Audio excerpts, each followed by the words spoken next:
All right, what is up, Space Gamers? Thanks for tuning in. I'm your bumbling space captain for this stream, Astro Nesto, starting again late tonight. I am sorry about that, but it's actually my birthday weekend. It's been going on, so, you know, out in the real world, I was taken out to the city and treated to a really nice steak dinner and all that stuff, so I am stuffed, engorged, and I got back late, which then sparked this stream starting late. But anyway, happy to be here with you guys, and I am pumped. I say pumped for IAE2952. So by the way, it's Origin Day, and we'll be talking about Origin all day today and checking them out on the floor. But before we do that, as usual, I like to check in and see what's going on with Jax. And well, we found out that he isn't quite dead yet. He did appear in Pyro, and it looks like the guy was stranded over there for a little bit, and he fell in with a bunch of pirates. And as a matter of fact, it looks like Bob over here, the pirate, is like the pirate queen over there of the pirate group that he fell in with. And I gotta say, I really digged her character more than Jax itself. So I don't know about you guys, but I want to see more Bob. They need to give me like a series of Bob. I've just been hanging around, tending to my garden, and pillaging and plundering with you lot. Are you talking to me? You don't understand, Bob. My bosses have killed me off screen. Yeah, I've got to get Not back the best to clip, Stanton. but I think Is this Bob, ship flight ready? I could actually sit there and watch Whoa, probably Jax! episodes of Bob and the Can't Pyro have that Pirates. shit. So CIG, please Whoa, you give me a lot stole more my Bob. Odyssey right when I got to Pyro. But you Let me know what you guys think in the comments below. Anyway, in fact, piracy's been kind of front and center with IAE2952 this year, as Drake has been the official sponsor for IAE2952, which was an interesting choice, but they did surprise us with two new ships. Corsair we've known about, that's been in the pipeline for quite some time, but I think the big talk was about the new starter ship, the Cutter, and I think we'd have to probably put the Cutter as the best starter ship out there right now, just on the sheer fact that it's got the most livable space on the inside. Now that might be because it's a cube, basically, with some thrusters thrown on it, but I don't know. I think for the price point and everything like that, I am sold on it being possibly the best ship available to us out in the verse. I don't know. Also, let me know what you guys think about that. But tonight, it's all about Drake's polar opposite, and that would be Origin Jump Works. While last night, utility took front stage over style with Drake, Origin's the complete opposite, where it's going to be all about lifestyle over utility. The Origin lifestyle. But before we get into that, let's check out what Jax has gotten into today, and I think they got a new episode over here talking about it, and it looks like he's in a sticky situation.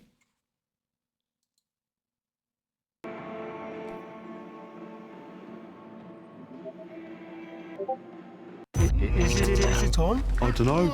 Guys, it was right where he said it was! And to think, we tracked your little Drake ship here to kill you! Guys, I do know my way around an 890, and since your hideout's a derelict Origin super yacht, I may as well take advantage, so... Come on, Jax! Stay for a treat! It's kind of you, really. It is kind, but I've got to get back to Stanton, so I'll just say bye-bye. We'd love to have you for dinner. What did I say? I'd love to have him for dinner. Piracy and IE is just like going hand in hand for once, which I think is awesome, because Invictus, it's like the complete opposite, right? Drake's not really getting a lot of respect and any of that stuff.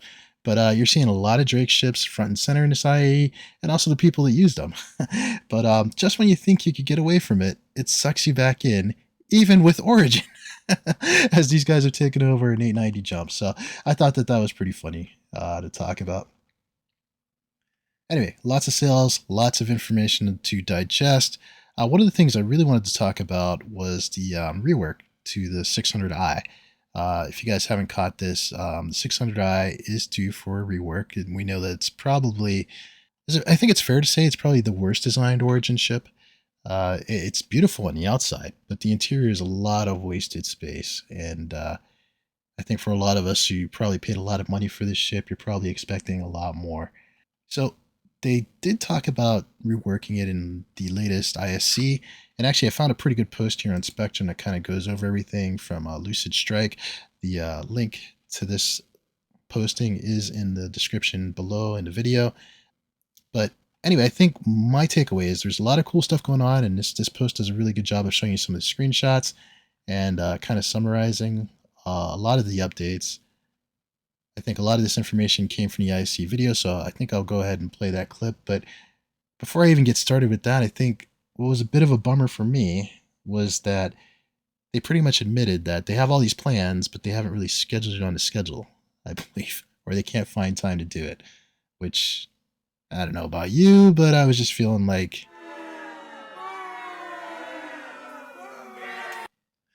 I mean, I don't know. I think that's not what we want to hear right now. At least not me. And I think it's a little bit frustrating sometimes. As much as I love and support this project, it's a little bit frustrating sometimes when you have ships that are playable in the game or concepts coming out, and obviously we can't see what their full plans are and all that stuff. But it is a little bit tough to hear. And when we get to the Alien Week, we'll be talking about a similar disappointment. So I've got some mixed feelings with this IAE2952. The surprise ships like the Cutter that I wasn't expecting were great, but the ones that we are expecting or that we feel like, could be there, I don't know.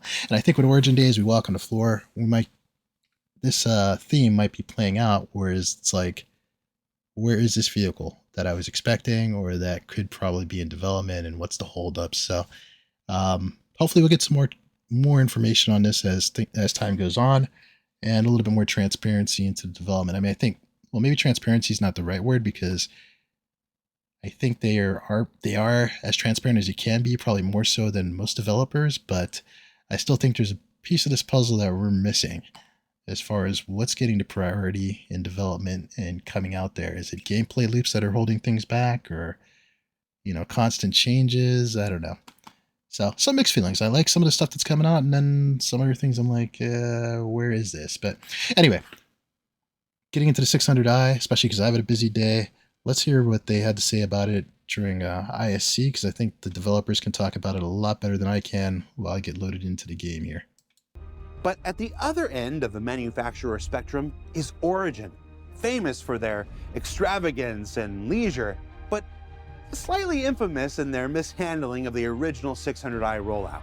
Let's find out what went wrong the first time around and take a look at how the team aims to address the issues in the current internal concept rework.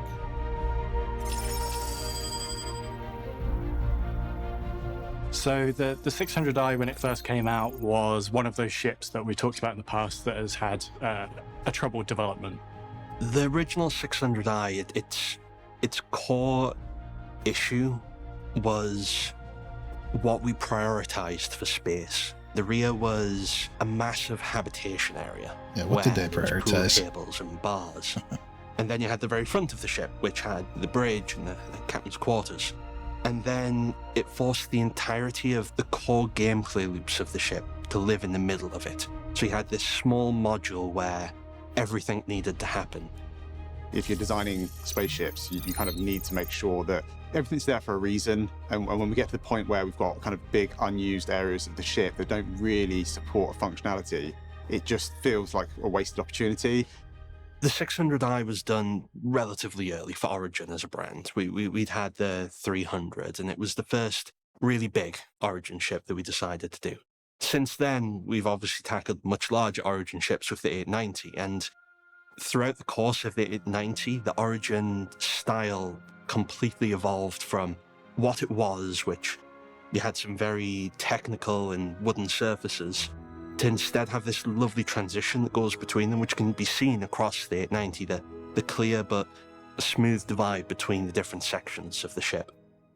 In terms of reworking the 600i, we had a sort of very clear brief. We want to bring it up to modern day standards. So there's a lot of features that didn't exist in the game there or weren't accounted for at the time, to integrate those into the ship now, and then to also make better use of the space, because anyone that's been on board a 600i knows there's a lot of walking and going up and down to get to where you want to, and it doesn't really need to be like that. Currently, the 600i is concept complete. There's a couple of rooms which haven't had full concept work done on them, such as the crew quarters, but for the most part, every room has had a complete and utter rework. The big change for the module section is its placement. So rather than being the sort of central core of the ship that you had to go through to get to the back half of the ship, it is now in the rear section of the ship, which allowed us to move the common shared areas to the central. Just wanted to stop here because a few things kind of stuck out to me. This ship is infamous for having wasted space and kind of walking around. I'm encouraged here that they're moving the entry point to the back of the ship like a lot of the ships that we enjoy have it, and moving to that layout. So I think that's a pretty good move, and I'm looking forward to seeing how they're going to implement this. Section. We did that change because it just makes the flow of the interior better. When you have a 600i, regardless of which module you have, you know the front half of the ship is a consistent experience, and then the gameplay alterations with that module is constrained to a very specific area at the back.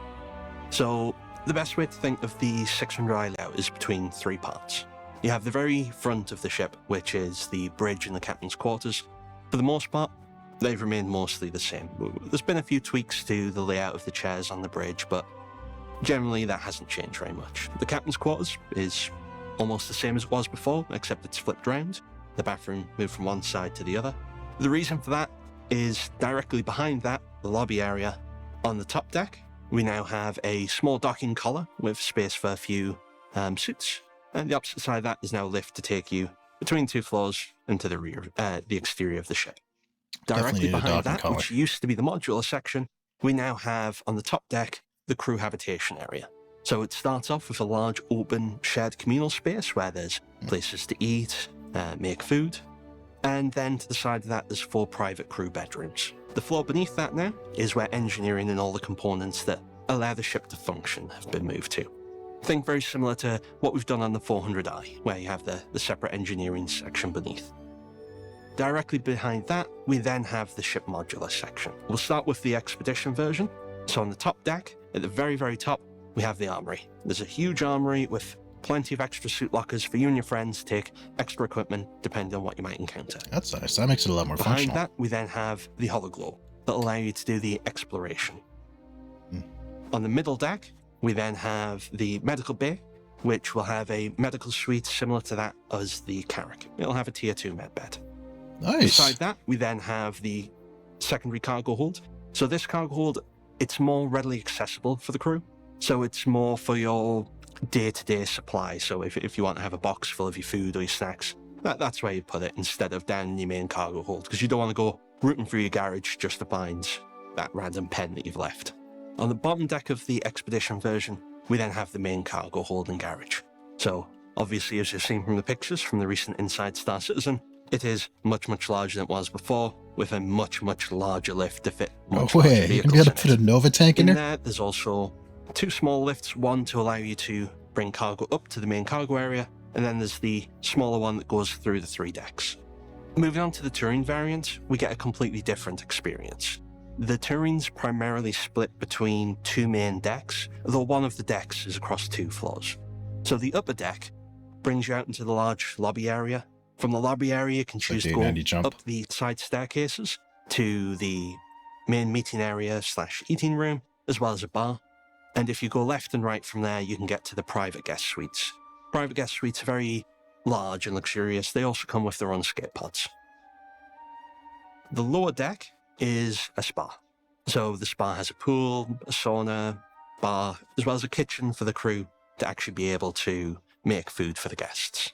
So whilst we're kind of doing a complete or almost a complete rework of the interior, on the exterior of the ship, we're trying to keep it as true to how it is now as we possibly can. There will be some slight changes. We'll need to move the hangar bay doors a little bit.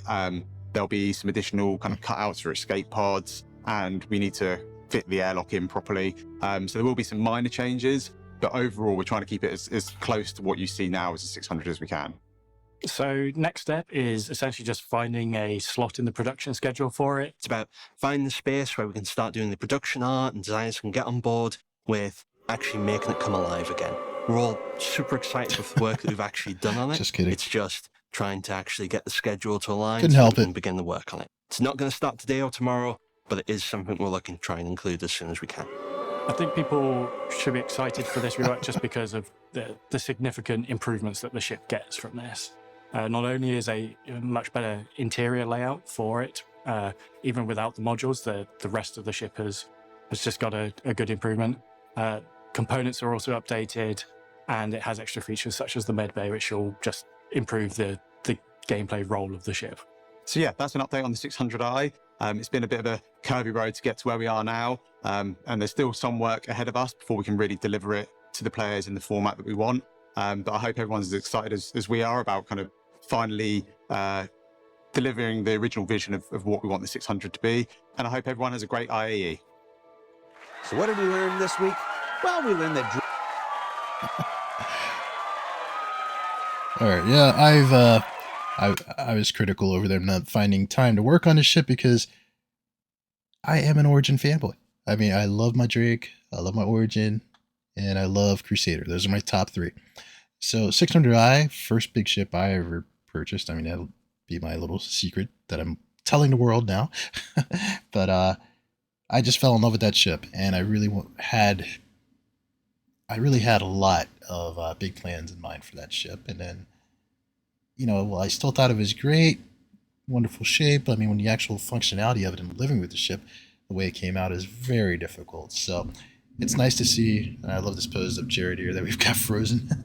It's nice to see that they are working on it. Well, I should say that they have a redesign in mind. We don't know that they're working on it because they didn't seem to commit to that.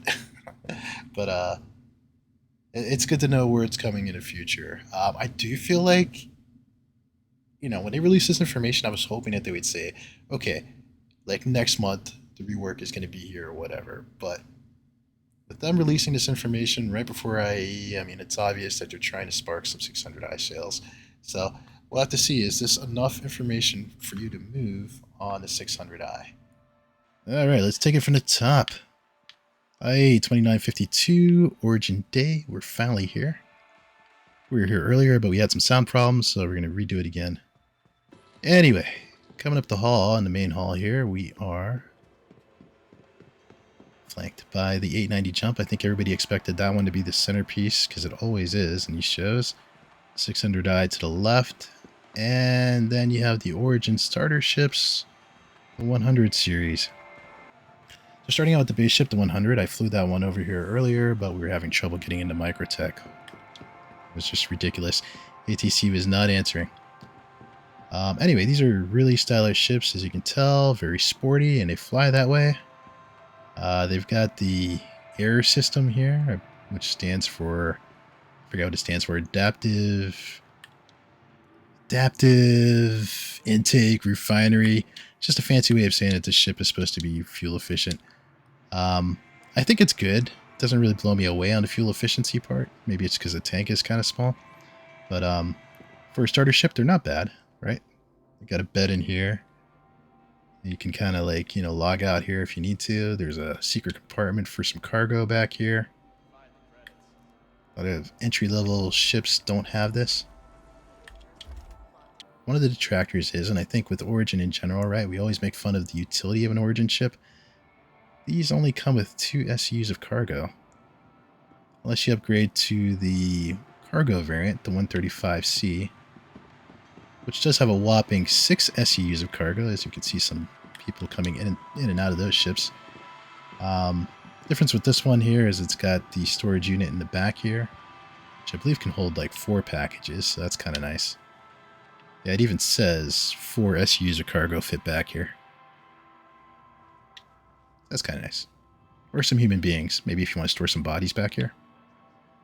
That's also a possibility. But I think as far as like your 100s go, I personally like the C the most. Because while the 125A here is the combat variant of it, it's also back down to 2 SUs of cargo like the 100. but I believe there's only 2 size 3 gimbals on this. So I think there's size 2 pew pews in here. And like a quad missile rack. So I mean, it's just okay. Definitely maneuvers pretty well in combat, but not necessarily my favorite choice to go into combat with. I am not going to go back inside the 890 jump, which is just a massive ship. I was there before and we had some sound problems, so I'll just go back and show the interior clips while we're talking here. But the 890J is your capital ship in the Origin lineup. It's probably the most functional capital ship right now, in my opinion. It's got, you know, a nice vehicle hangar bay in the back, as well as a hangar on top. There's a vehicle bay in the back, like I mentioned. You can go inside, and a hangar above. So that already gives you a lot more storage space for vehicles than most of the ships. It's got a Tier 1 medical facility, which I think is the main feature of this ship that makes it the most useful. We'll talk about usefulness. Obviously, there's a lot of luxury inside, but just sticking with the usefulness of this ship, because that's probably where you're like, okay, how am I going to get the value out of an 890 jump? The Tier 1 Trauma Center is probably the most valuable piece, and then I think its ability to carry around not just people, but other snub fighters and ships would probably be the second highest on my list. I don't recall off the bat how many turrets are on this guy, but it does carry 484 SUs of cargo, so that's not too bad, although the way this thing maneuvers, I don't think you're going to want to use it for cargo running. It's also not easy on fuel. There are pools and other nice amenities on the inside, but the pools aren't really functional right now. The crew quarters are definitely nicer than what you would get in many of the other ships. Like, I think if you compare it to the Corsair's crew quarters, this is way better than that. And then obviously for the touring accommodations, the cabins are very luxurious. And I happen to like the bridge in here a lot too. But anyway, in a nutshell, these things always sell out. I think it's already sold out for this one. Probably because where we sit right now, I think it's the only capital ship you can, well, that really exists in the game and that you can actually use. But you won't be pulling it out all the time either, because it is a chore. It takes all day. Anyway, 600i, at the beginning of this broadcast, I played a lot of the Inside Star Citizen rework stuff that's coming. This is going to be more competitive with the Carrack. But who knows whenever they're going to finish that. Definitely was a bummer to hear that they haven't really scheduled the time or put it on any sort of roadmap for when this rework is going to be complete. So did they just drop it in there so that we'd buy 600i's? I just have to wonder. All right, it looks like here is a fun haul. We've got the 400i in the middle, being flanked by the 300 series. Here's my stab at. The 300 is the mid-range lineup of ships in the Origin series. The 300i, which we're looking at over here, is the base model that's got 8 SCUs of cargo. I think these are beautiful ships to look at. However, stylistically, one of the problems I have is getting in and out of this ship, especially when you got a package. I think it looks a little funny. Also, I don't know if the interior is open on this one. It's got a nice interior, and you can actually customize it, which I think is a system they had planned on working on. You also have your little cargo bay thing right here for holding those 8 SUs of cargo. 8 SUs is not going to blow anybody away, I think. You know, so if you're going to get a medium ship for carrying cargo, obviously your freelancers and your cutlasses are going to be more useful than this guy. But I don't think you buy it for utility, right? We're buying it for style. There's a lot of good things to talk about in here and a lot of disappointing things as well, too. So for a medium-sized ship, you only have like one proper seat, which is right here. However, it is pretty luxurious with the dash and everything like that and the types of pleathers. This is mainly customizable, so that's kind of nice that you can do on the website when you purchase the ship. If you do that, which I'm not recommending you do. There is a bathroom here. You guys know how I feel about bathrooms. Can I open it?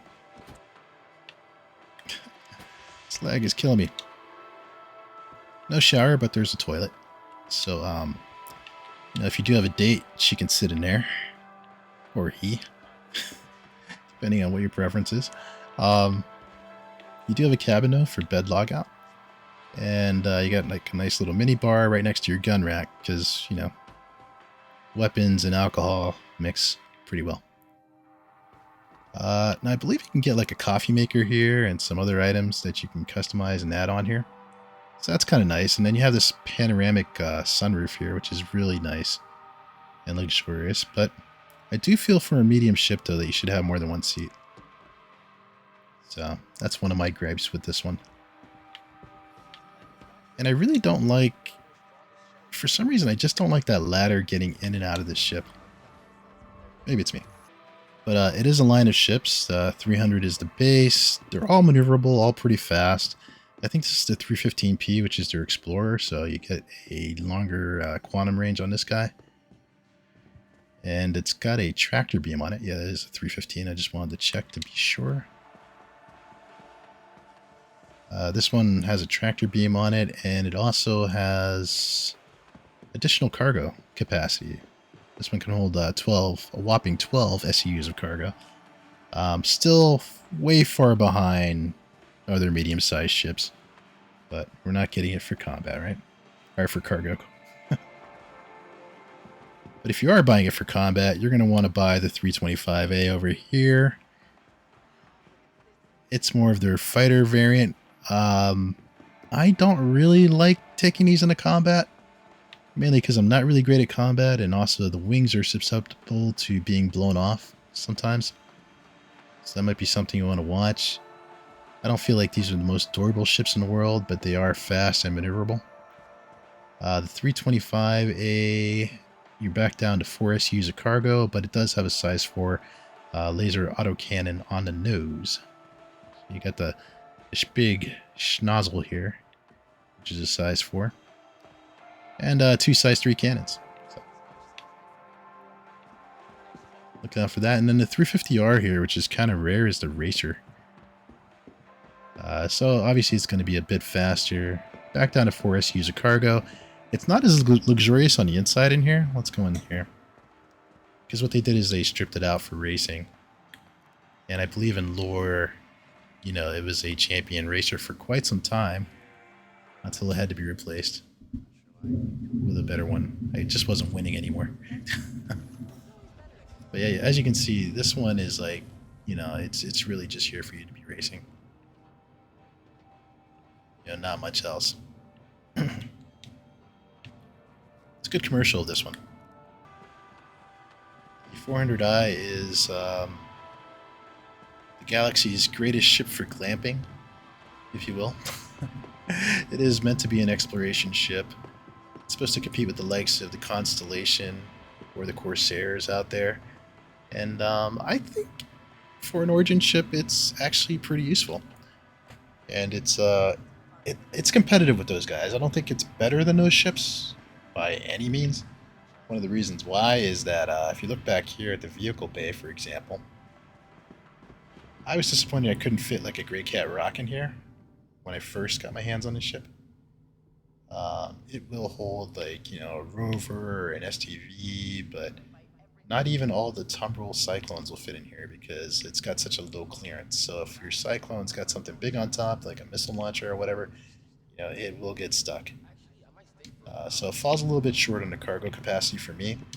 One of the nice features that it sticks out is that you do have this hover bay here in the front, right? See if I can open that up. So if they ever give us the X1 series of hover bikes from Origin, I believe they're supposed to fit in here in the front, which would be a nice feature. But for now, you can at least fit a Grey Cat bike in here. Yeah, I don't think my mod likes the name of Drake on Origin Day. That's probably what the problem is. Anyway, moving along though, it's a very capable interior in here. I really like it a lot.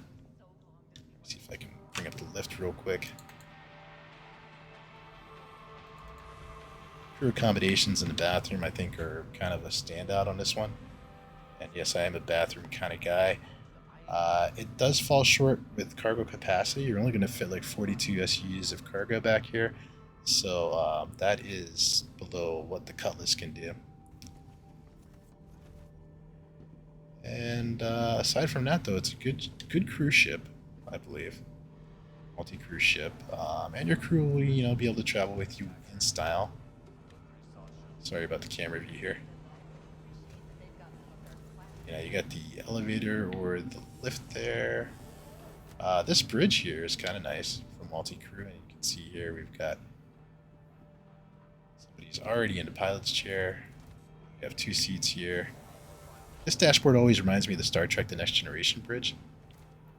But it looks good.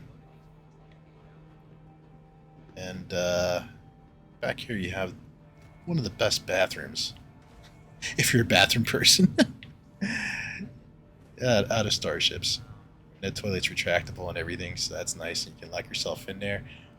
You have nice captain's quarters here, so it's not like the Corsair where the captain's quarters is really just like a bed that's in the cockpit. Good crew quarters as well, so your crew will, they have to share the room, but like there's 2 beds in here, but it looks like it's pretty good. It's pretty civil back here. Hopefully your crew gets along well with each other. And you got a nice little galley here. You can get your drink on while you're discussing your missions, all that stuff. Good visibility here in the back. Got some turrets going on. There's a lot of good stuff to talk about in the 400i. So, however, is it better than a Constellation? Is it better than a Corsair? Probably not.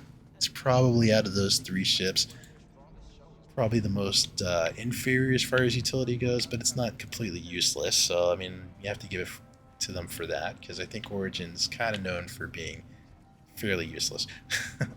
And we do have a docking collar. As well as, I like to think of these things as like the warp core or whatever. But it also doubles as a nice piece of art. And you got some weapon racks and everything down here, so all in all, not bad. And I do like that it uses stairs instead of a lift system like the 600i. However, hopefully with the rework, they will get that fixed. That's a gravity generator. Thank you for correcting me on that. So yes, that piece of art there is the gravity generator. And that is your 400i. I look really weird right now. I'll be surprised. All right. So we talked about the 350R being the racing variant of the 300. I believe it was replaced here by the M50, which is the current racing ship that Origin has out there. It's supposed to be award-winning. I personally hate it when I have like low-risk target missions and they're in one of these ships, because it is very hard to, especially if you're in a larger ship, to keep up with them. It's like trying to like swat a gnat or something like that, or a fly. It's just like really super annoying. But these are pretty cool ships, and they aren't too bad in combat. I think realistically, you're getting a ship, to get from point A to point B really stylishly. But they are fun ships, and hopefully at some point they will develop racing a little bit more, so that our racers will establish themselves more, let's say, to be more useful. But for right now, it's a great snub ship. If you happen to have an 890 jump, if you're that fortunate, you get a lot of these in there. Great on fuel. And, the combat capabilities are kind of okay, so it can kind of double as that. This is also the first ship to get a swappable engine, I believe. But that was a very long time ago. Not a lot of ships have that. Alright, here's another interesting ship. The 85X. I actually like this ship a lot. It is the snub fighter for the 890. Well, it's not really a fighter. Let's just say it's a snub ship. It's basically like a runabout ship. It can go get you from point A to point B.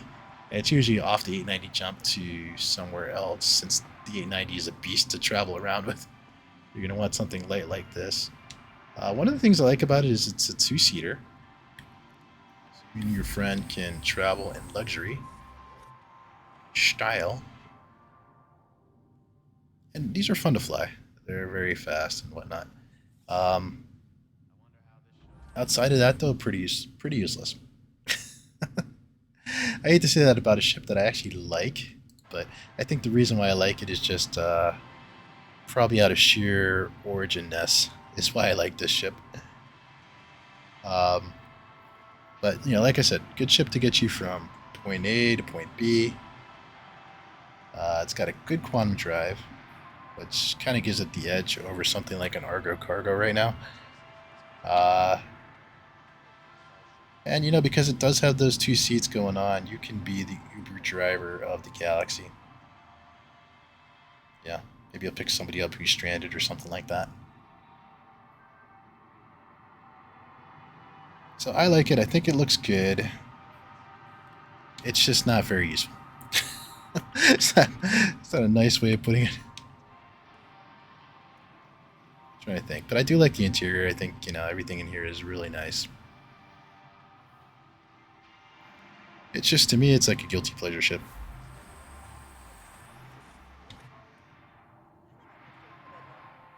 So let's see. Tara says the bottom guns are actually a turret that the co-pilot can use. I wouldn't know because I don't have that many friends. So sad. But okay, I see it now.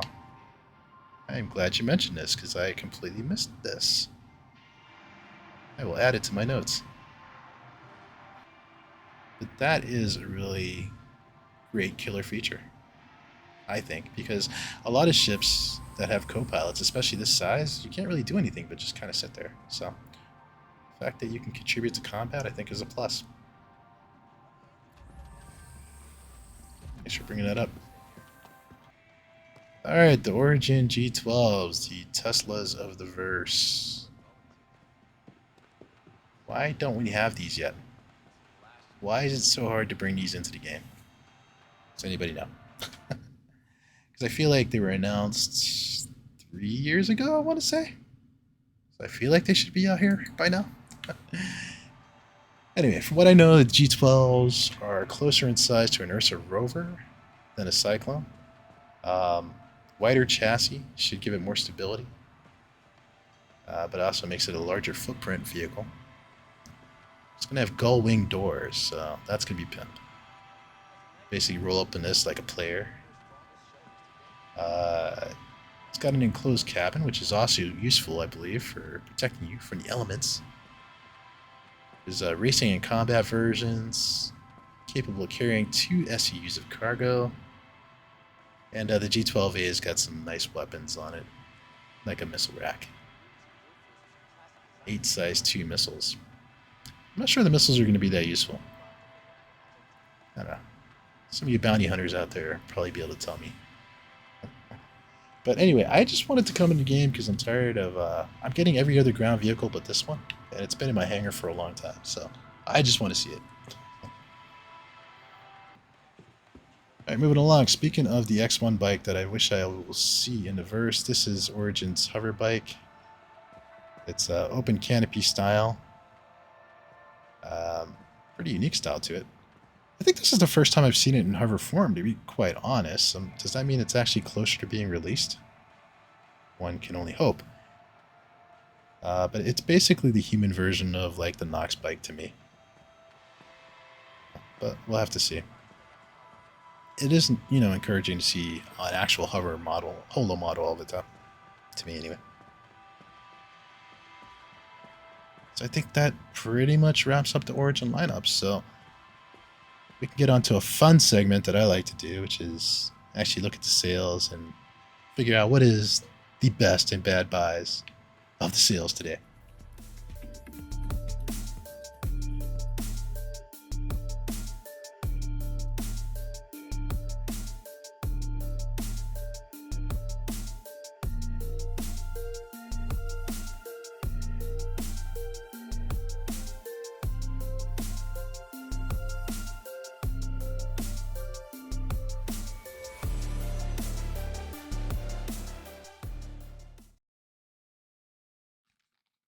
All right, I am back. And let's wrap up Origin Day by actually looking at what is for sale and what we think is a good deal and a bad deal. It's ever changing with all the new stuff coming out, right? Because you might look at the 100i at $50 last year and think, hey, that's a great deal. But now with the cutters out, especially at $45 or $40, is this a good deal anymore? I don't think so. I'm going to call it a bad buy. I think this is one that you should probably buy in game. When it was an LTI token, hey, that wasn't too bad, right? But I do think the cutter is probably the best starter ship right now. So why waste your good hard-earned pennies on anything else if you're going to spend money? What do you guys think? 125A at $60. I don't think it's compelling enough as a ship, as a fighter. I mean, I think at that price point, why not just go after something better? You know, spend a little bit more money on a Gladius or something like that if you have to get a fighter. But buying fighters in general with real money, I don't like anyway. So I think this was destined to always be a bad buy for me. And moving along, 135C at $65. Interesting that this one costs more than this one, although I guess you can technically make more money with 135C because it's got that 6 SUs of cargo. That is more than the cutter, which only has 4, I believe, so you're getting a little bit more. But I just think you have so much more livable space, and, you know, I don't know. I'm just drinking the cutter Kool-Aid. I think the price point the cutter's at, it's still better than this guy, so we're going to give this one a bad buy. I think this is going to be a trend for Origin. It's probably going to be a tough day for me to recommend a sale with Origin. Anyway, moving along. Let's look at the 300i at $60. It's interesting. It's $60 for a 300i. That's cheaper than 135C. The 300i, I believe, has 8 SUs of cargo, doesn't it? Let me double check that. Yeah, it's got 8 SUs, so it actually carries more cargo than the C. So interesting to me that this is $5 cheaper. Because I think if I'm comparing the two, I think the 300i is probably the way to go if I was in between these two ships. But either way, I still think it's a bad buy. I think your $60 could be better spent somewhere else. So let's give it a bad buy. Tara says they've made over $75 million in earnings this year. That's over the last stretch goal. Yeah. I mean, the last 3 years have been killer years as far as revenue goes. So I guess people like me are enabling them to continue the trend, right? But let's just hope it, materializes in this stuff. Hoping we get Squadron 42 soon. I think that really needs to come out. All right, next up, 315P, which is the Explorer variant of the 300i series. It's actually my favorite of the 300i's just because this one has the longest quantum range in it. And eventually when they come out with tractor beams, this one should be able to do that. Again, it's $65. I mean, I guess this is a deal compared to the 125A, right? Or was it 135C? But I still think your $65 would be better spent going some other place, like maybe even a Nomad or something like that, right? I think it's kind of close to that. I think $10 more you get a Nomad, which I think is a better ship because you have the ability to actually carry vehicles. So we're going to kill the 315P. We're also going to kill the 325A. I was going to kill it anyway before I even saw what the price was, but at $70, I'm definitely not feeling that. Get that out of there. I mean, yeah, it's a capable fighter, but with all fighters, I don't recommend them because I think you can just buy them in game. I think you're better off getting yourself like a Freelancer or a Cutlass, something that's a medium versatile ship that you can make a lot of money, maybe trading or other things, and then buy all those other ships in game with that. That's going to be the strategy I'm selling. So when I see something like the 350R for 125, which is only available on a limited sale, definitely not feeling this. This is a guilty pleasure ship that you have in your hangar just to say, oh, I've got a 350R. I got a 350R back there. So, nah. It's going to be bad for me. Let's see. Tara says lockdown really affected their sales. Had a huge influx of new blood playing again. Yeah. I will admit, for me, like I pledged back in 2014, I think, but I didn't actually play the game at that point because I was stuck in my hangar and I didn't really get to do much. So I ended up playing Elite Dangerous a lot until like I got sick and tired of Elite Dangerous. So then I came back over during the pandemic, and then I just went like on a spending spree and all that stuff, you know. But yeah, so I definitely agree with you on the pandemic stuff because they definitely hooked me in for a lot more money during the pandemic. And then also, yeah, I think, so for me personally, I lost my father to COVID before the vaccines were available. So, you know, you're dealing with, you know, being locked in and other mental stresses going on and stuff like that. I think something like Star Citizen is a great, perfect distraction where you probably would spend more money or do certain things that you wouldn't normally do if it wasn't for those mental aspects that were going on. But if you can afford to do it, if you can put money on the table, the kids are still going to college and all that stuff, I say, you know, it's up to you how you spend your money, I guess. I personally, I don't gamble, I don't drink, so, you know, this is my guilty pleasure. But it's not a good justification. I'm not proud of myself. All right, the 400i at $250. Yeesh. I don't remember it being $250. Did it go up in price? Yeah, $250. I mean, you got to be a really good ship at $250, and I mean, this is a good ship. Not saying it isn't, but I think I'd rather spend my $250 somewhere else. So I'm gonna give this one a bad buy. I don't remember off the top of my head what a Mercury Star Runner runs for example, but I think I'd rather put it towards one of the other ships. I'm not saying that this is a bad ship. I mean, it's a good ship, but $250. I'm definitely not feeling that. Congratulations, you're about to get concierge for Star Citizen. I don't know, should we give you one of these? Or one of these? I don't know. Or maybe one of these. Yeah, it's like... Alright, so I have a monocle and a top hat. You'll never see me wear that. You know, number one, because it's on my main account, and I never stream with that one anyway. But I think it makes me look ridiculous. I think what it stands for makes me look ridiculous. You know, it's... I don't know. But, you know, if you got the money for it and you can get into concierge and stuff like that, you should do it. Do whatever makes you feel good. I just do this for fun, more or less. And even though I'm recommending not spending money on things like this, I've obviously spent money on things like this. I'm just not proud of it. All right, 600i Explorer. When we talked about this one, it's going to be a better ship than it is today. But today... it can't do a lot of the things that they're redesigning it to do. I mean, it's obviously going to be really competitive against the Carrack, but it's just not there yet. So until they make this one a priority, until they put it on a calendar and all that stuff, I mean, I definitely wouldn't recommend buying this ship.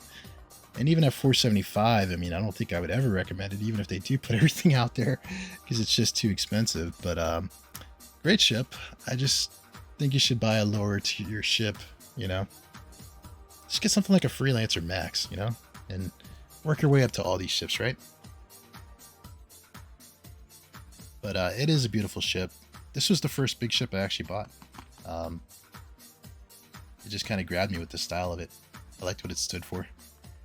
600i Touring Edition. It is, you know, it's a little bit more affordable, but it's a lot less useful. Because it doesn't have the vehicle bay on the inside, so it's tough to recommend this one until they come out with passenger missions. Now, I do like passenger missions, and I did that a lot in Elite Dangerous, but I still feel that something like a Genesis Starliner is probably going to get you more mileage than one of these. So this is a guilty pleasure purchase, but I would recommend buying it in game. So we're going to give this one a bad buy. I don't think Origin's escaping with a okay or a goodbye today. Could it be the 85X?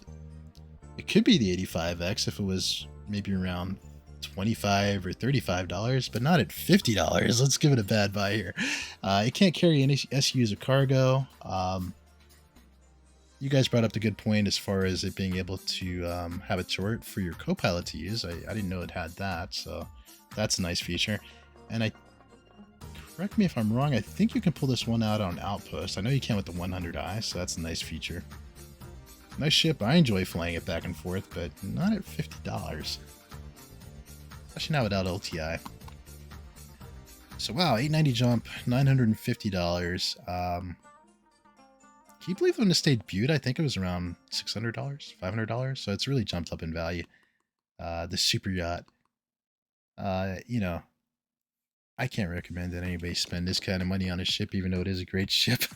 So we've got to give it a bad buy. Plus, why don't you give yourself a nice stretch goal to earn in game, right? So let's kill this one with a bad buy. Let's see. I'm glad that you're like me and you'll never wear a monocle and a top hat. Yeah, it's just... First off, it's not really that stylish. It doesn't look that good. It's not a good look. There is a black and gold RSI undersuit that they give you and helmet. That looks pretty pimp. I do like wearing that sometimes. But anyway, I wouldn't spend the money just to get that. Let's see, like how the 890 is 890. Yeah. Well, now it's 950. Should we call it the 950 jump? I don't know.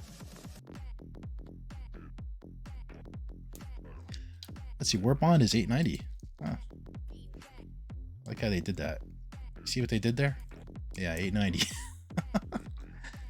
Clever. I didn't even bother to look at this because I was like, I'm not going to get another one. But anyway, G12. The open road's calling you. I think it's gone up in price. I don't believe it debuted at $60. I like the idea of this, and that's all it is right now is an idea. You know, it's not LTI anymore or anything like that, so I don't believe in paying for ground vehicles at this price point. Ground vehicle, in my opinion, really shouldn't be more than like $20 because you really can't do much with them.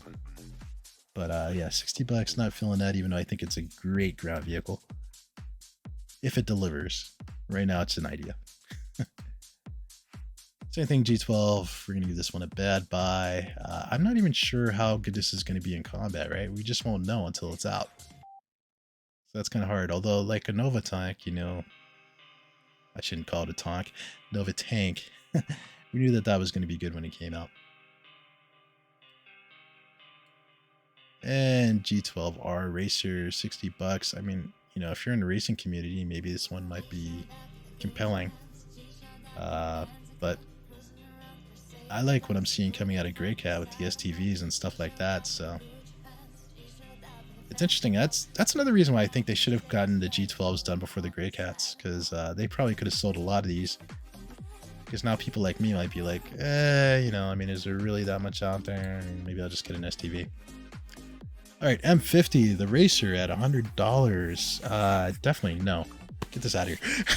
I mean, this ship, it's not as good as a entry-level ship, right? I mean, it's a fun ship. It's a great fighter. You know, convenient in a lot of different ways, but $100? Come on. I can't recommend that. Especially without LTI. You know, your X1's here at $40. Again, it's a pretty great idea. However, hover bikes haven't really been implemented in a way that I like. Didn't they do a hover rework recently? And I still feel like it's a little janky. However, these are, you know, I guess the advantage of the hover bikes is you can fly them in space. But anyway, if you're thinking about one, maybe you want to jump on it early. But I think 40 is a bit too much. Should probably be around 20. Darth, what is going on, man? We missed you. How are you doing? Anyway, X1 Force at $50. No, although I do love that paint job.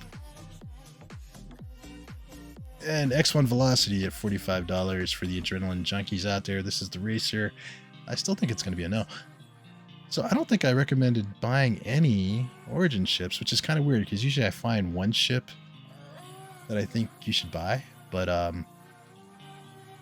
yeah, I mean, I think with the cutter coming out, I mean, the cheapest ships here kind of knocks out, you know, like not only is it better, it's also like $10 less. So, oh well, it is what it is. Okay, thanks for hanging out again. 07, and I'll see you all next time.